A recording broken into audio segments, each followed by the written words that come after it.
피조물이 고대하고 바라는 것을 세 가지로 말씀하셨습니다.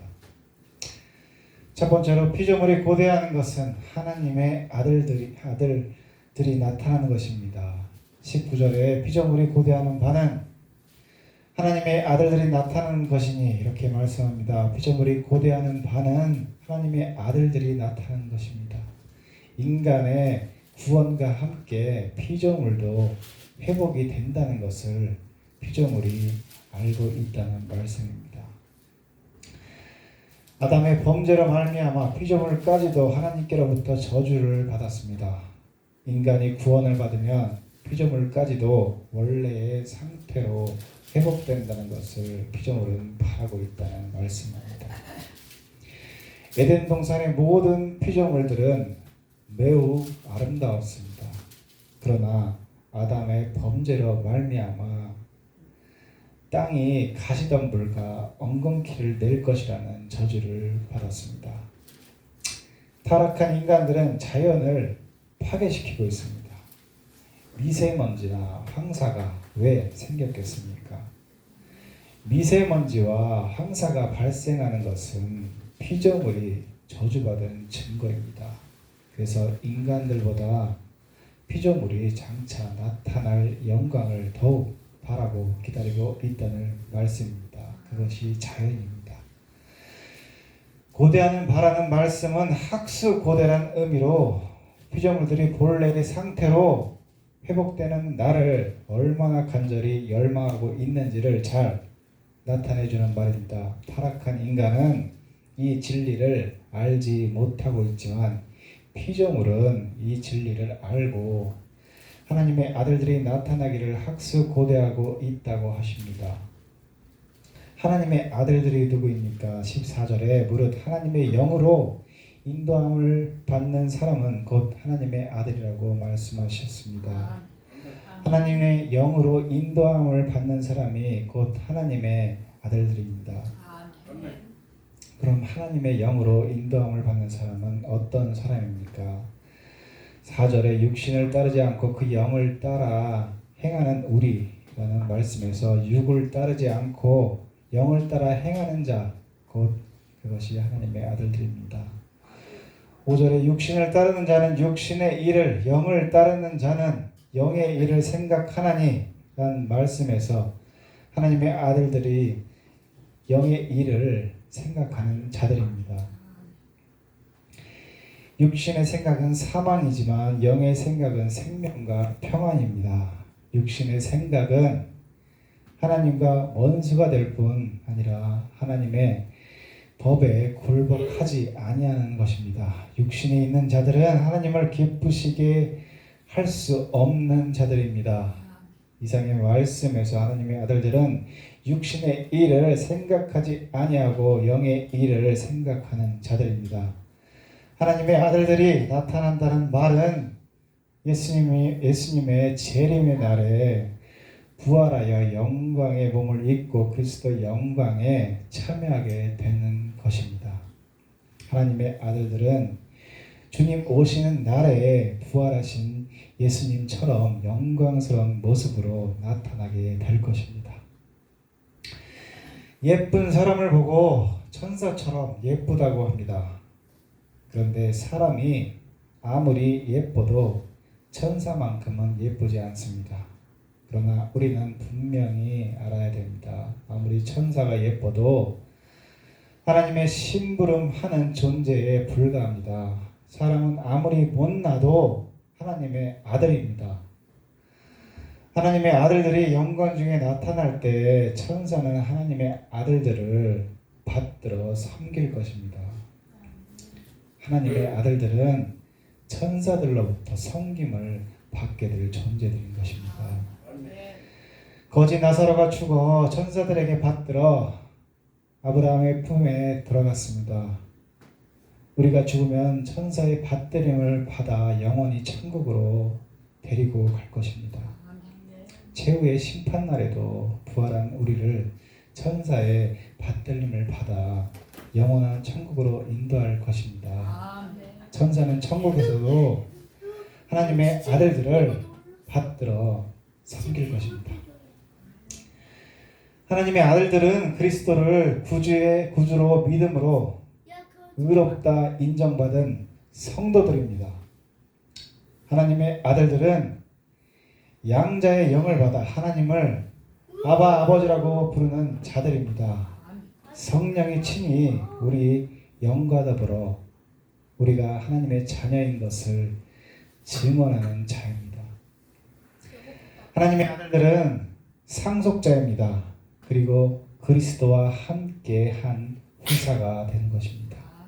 하나님의 아들들은 장차 그리스도의 영광에도 동참하며 무한한 영광을 받아 누리게 될 존재들입니다. 그런데 이러한 오묘한 진리를 하나님의 아들들인 성도들보다 사단 마귀가 더 잘 알고 있습니다. 그래서 사탄 마귀는 하나님의 아들들이 그 영광을 받아 누리지 못하도록 하려고 환난과 핍박과 현혹으로 우리를 괴롭히고 있는 것입니다. 종말이 가까워질수록 때가 얼마 남지 않았기 때문에 더욱 하나님의 아들들을 박해하는 것입니다. 우는 사자처럼 성도를 시험하고 핍박하고 현혹합니다.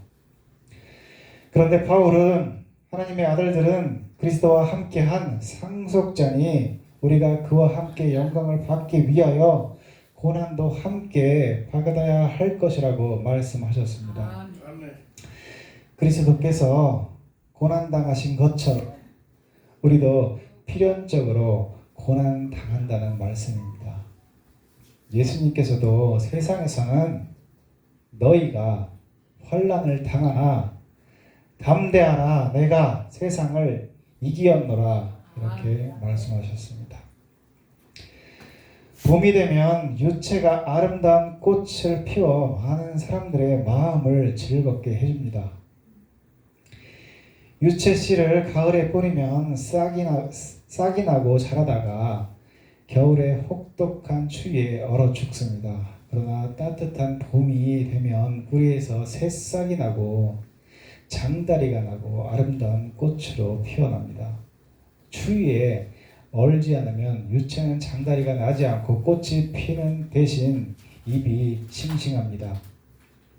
싱싱한 잎은 맛있는 나물 반찬이 될 뿐입니다. 얼어 죽어야 아름다운 꽃이 피고 열매를 맺게 되는 것입니다. 고난이 있어야 영광이 있다는 진리를 자연을 통해서도 이렇게 배울 수가 있습니다. 고난이 없으면 영광도 없습니다.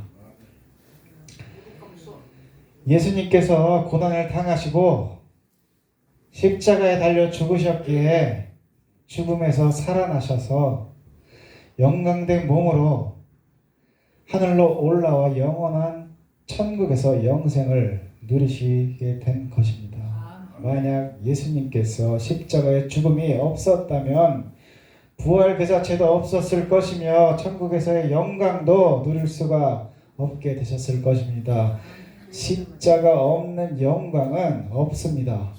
고난 없는 영광은 있을 수가 없다는 말입니다. 피조물이 허무한데 굴복하는 것은 자기의 뜻이 아니요 오직 굴복하게 하시는 이로 말미암이라는 말씀이 있습니다. 피조물이 허무한데 굴복한다는 것은 피조물이 저주를 받아 본래의 창조의 목적대로 재구실을 못한다는 말씀입니다. 사람들의 범죄로 말미암아 피조물까지도 썩어짐의 종노릇한 것입니다. 그래서 하나님의 아들들이 나타난 날에 피조물도 하나님의 자녀의 영광의 자유에 이르는 것입니다. 피조물도 썩어짐의 종노릇한 데서 해방되어 하나님의 자녀들의 영광에 이르는 것을 바라고 있다는 말씀입니다. 두 번째로는 피조물이 바라는 것은 하나님의 자녀들의 영광의 자유에 이르는 것입니다. 하나님의 자녀들의 영광, 그것은 장차 성도들이 누리게 될 영광스러운 자유입니다. 죽음으로부터 자유하며 영생하며 하나님의 형상을 따라 창조된 모습 그 자체로 회복되는 것입니다. 죄로 인하여 손상된 모습을 본래의 상태로 회복되어 영광스러운 자유에 이르게 된다는 것입니다. 그리스도의 영광에 참여하는 그날에 피조물들도 본래의 상태로 회복하게 될 것입니다. 이사야는 사막에 꽃이 피어 향내를 내며 독사굴에 손을 넣어도 물지 않을 것이라고 말씀했습니다. 이리와 어린 양이 함께 먹을 것이며 사자가 소처럼 짚을 먹을 것이며 뱀은 흙을 양식으로 삼을 것이라고 말씀하셨습니다. 그래서 피조물들이 하나님의 자녀들의 영광의 자유에 이르는 것을 바라는 것입니다.